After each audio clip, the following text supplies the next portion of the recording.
In the previous class, we had already discussed about the human respiratory system. So today we are going to discuss about the transportation system. So first of all, we will discuss the transportation in human beings. So we have studied in the previous classes that blood transports food, oxygen and waste material. It is a fluid connective tissue and it consists of fluid medium that is called plasma, in which all the cells are suspended. So plasma transports food, carbon dioxide and nitrogenous waste in the dissolved form. Oxygen is carried by RBC or the red blood cells. So many other substances, salts and all these are transported by the blood. So for that we need a pumping organ to push blood around the body, and that pumping organ is our heart. So our heart is helping us to pump the blood or push the blood around the body. So heart is our muscular organ or the pumping organ which is as big as our fist. If we will see the mechanism of heart or how it is working, that we will discuss now. So heart is as big as our fist, and if we will see the mechanism, then it is, so you can see our heart, this is our heart, and you can see that the chambers of the heart are divided because both the oxygen and carbon dioxide has to transport here. So both the oxygen and carbon dioxide rich blood is transported. So that is why here there is a differentiation between the two sides. That means for carrying the oxygen rich blood and the carbon dioxide rich blood, and to prevent the mixing of both the blood, that is why there is a separation that is called septum. So here it divides both the chambers so that the oxygen rich blood and carbon dioxide rich blood, they don't mix with each other. So now we will see how it is working. So our heart has divided into 4 chambers. This is our right atrium or right auricle. This is right ventricle, left atrium or left auricle, then left ventricle. So first of all, through the superior and inferior vena cava, through the superior and inferior vena cava, the carbon dioxide rich blood. So the carbon dioxide or the deoxygenated blood, that is coming to the right atrium it is coming. Then through the valve it is coming to the right ventricle. So first of all, the carbon dioxide rich blood is coming to the right auricle. Then from the right auricle it is coming to the right ventricle. So when the blood is passing, that time it contracts. So when it is collecting the blood, it is relaxing, and when it is passing, it contracts. So that is why here it is relaxing and then contracting. After collecting the deoxygenated blood or the carbon dioxide rich blood through the pulmonary artery, the carbon dioxide rich blood is going to the lungs, because lungs is the organ where the carbon dioxide has to be removed and the oxygenated blood is coming from the lungs. So through the pulmonary artery the blood is going to the lungs, and in the lungs the carbon dioxide is removed from the blood and the oxygenated blood is coming, or oxygen rich blood is coming through the pulmonary vein to the left auricle or left atrium. So through the pulmonary vein, the oxygenated blood from the lungs coming to the left atrium. So when it is collecting the oxygenated blood, it relaxes. Then when it is coming to the left ventricle, it contracts. So in turn, when the left atrium relaxes, it is collecting the blood and then it contracts when the next chamber, that is the left ventricle, relaxes. So like that the blood is transferring, and then through the aorta it is coming to it is going to the all parts of the body.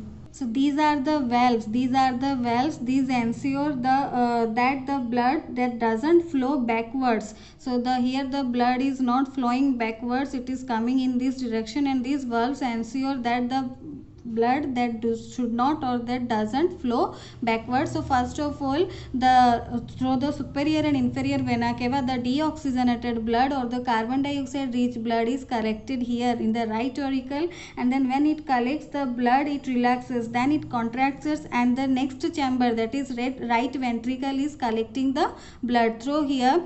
From this chamber the blood is going to the lungs through pulmonary artery, and in the lungs carbon dioxide is removed from the blood. So after that the oxygenated blood or the oxygen rich blood is coming through pulmonary vein from lungs to the left auricle. So left auricle, when it collects the blood, it relaxes, then it contracts, and the left ventricle is collecting the blood, or the blood is passing from left auricle to the left ventricle through the aorta, then it passes to, or it pumped out to the all other parts of the body. And this valve, this ensure that blood doesn't flow backwards, so that when the atria or the ventricles contract, so when they are contracting, the blood is passing from auricle to ventricle.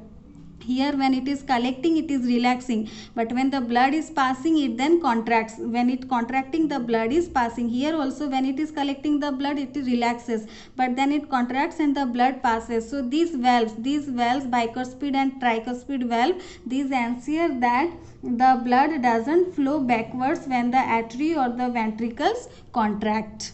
So through the septum, the deoxygenated and the oxygenated blood, they are not mixing, so it prevents them, the separation of the right side and the left side, that is useful, or it prevents to keep the oxygenated and deoxygenated blood from mixing. So such separation, this allows highly efficient supply of oxygen to the body, especially for those animals who need high energy needs, like birds and animals. They are having high energy needs. They constantly use energy to maintain their body temperature.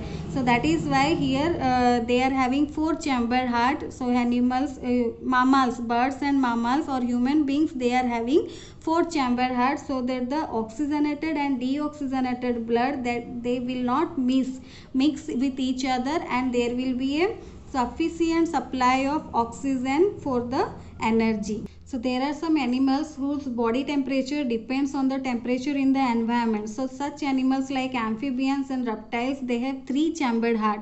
So amphibians and reptiles, they are having 3 chambered heart. Their body temperature depends on the temperature in the environment. That is why they don't use energy for this purpose. So that is the reason they can tolerate some mixing of oxygenated and deoxygenated blood streams. So they are having 3 chambered heart. But fishes, they are having only 2 chamber heart.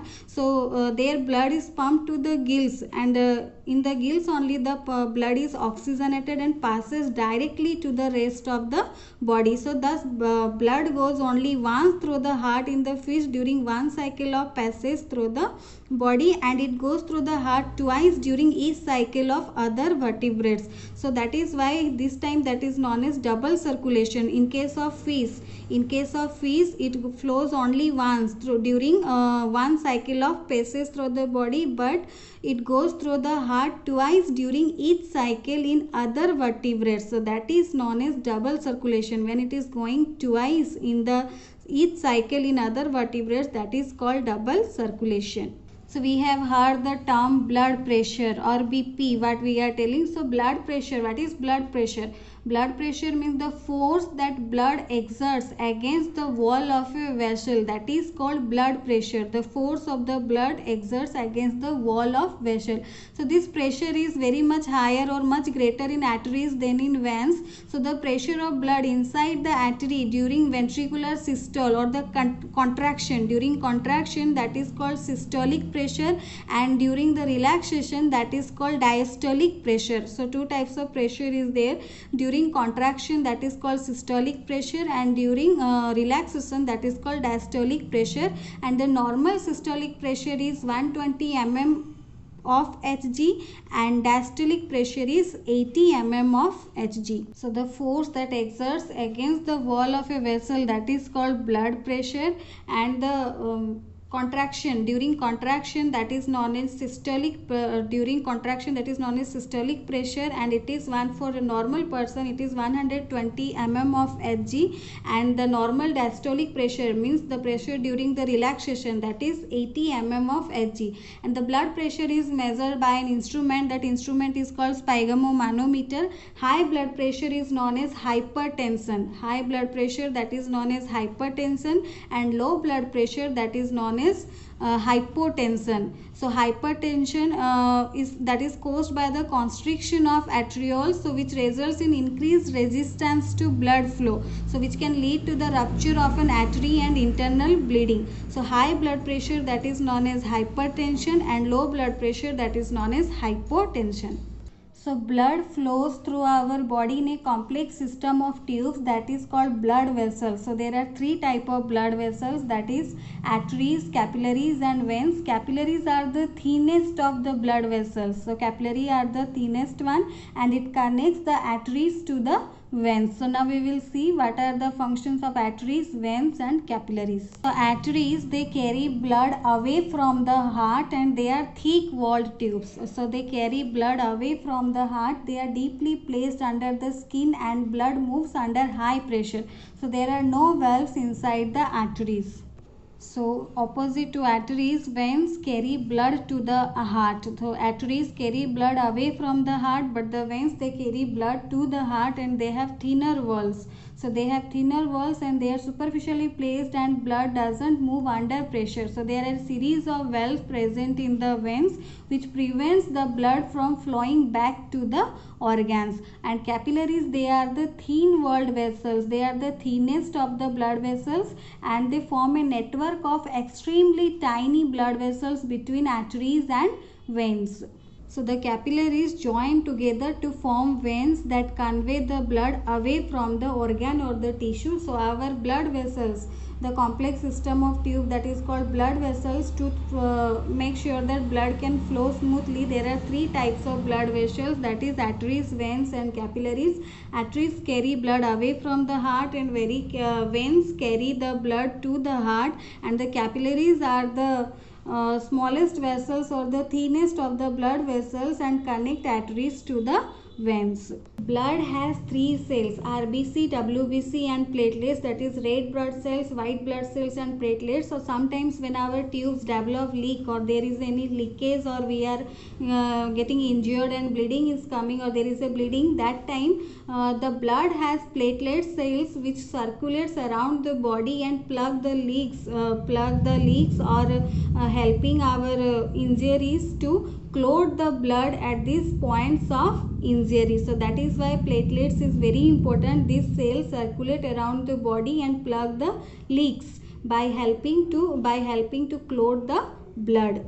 So lymph is another type of fluid which is also involved in the transportation, that is called lymph or tissue fluid. So there are some pores present in the walls of the capillaries. So through the pores present in the walls of the capillaries, some amount of plasma, proteins and blood cells, they escape into intercellular spaces in the tissues to form tissue fluid, that is called lymph, tissue fluid or lymph. So it is similar to plasma of blood but it is colorless and contains less proteins. So the lymph that contains less proteins and it is formed by the pores present in the walls of capillaries. Some amount of plasma, proteins and blood cells, they are escaping into the intercellular spaces in the tissues and they are forming tissue fluid. So it is similar to plasma but it is colorless and it contains less protein. So it carries digested and absorbed fat from intestine and drains excess fluid from extracellular space back into the blood. So function of lymph is that it carries digested and absorbed fat from the intestine and it drains excess fluid from the extracellular space back into the blood. So this is all about transportation in human beings. So you can learn these things, you can read your book and learn them. So next class we will discuss about the transportation in plants.